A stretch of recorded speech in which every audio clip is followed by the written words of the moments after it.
تا خوش آمدید بگید.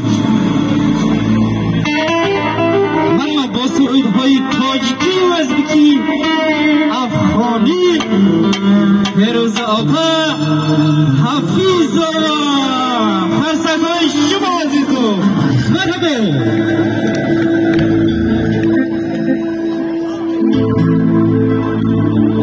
مرحبا فیروز آقا، فیروز آقا، فیروز آقا، فیروز آقا، در این زیبایی شما چشم نرسد. دائما در خلق استقبال ما در تویهایشان هم خیلی سرودگوی باشد. جوانان شیبچهای استقبال یک قرصه آفرین. این قرصگاه کار شما برای باشد.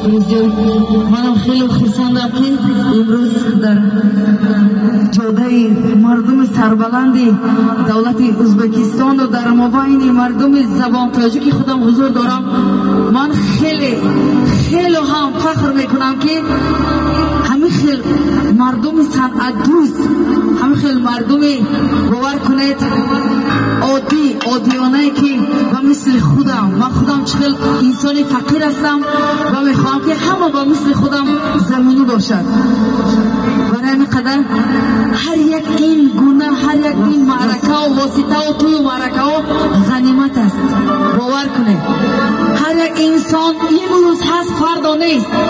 امروزه را فکر میکنیم و روز امروزه را وقت ما را خوش میکنیم در همین روز مقدس معرکه همین زن بانو عزیز، خواهرک عزیزم و دادرک عزیزم که امروز و یک امید و آرزوهای خیش در اینجا سرجم آمدن، خیش و تبار را سرجم کردن.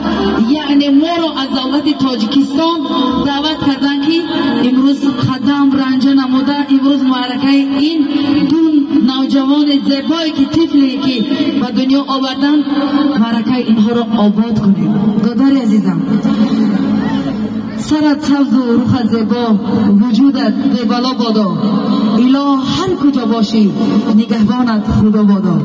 ما همه وقت تشکر میگویم به همه شما که امروز شما قدردانی کردید، قدم رنجه نمودید در این محفل زیبا. همه شما را دوست میدارم و با همه شما زنده هستم. یک قرصکی تاجیکی و ازبکی شود. مرحبا. سرود موفق طلبی دوستان عزیز مهربان و شهبچه عزیز.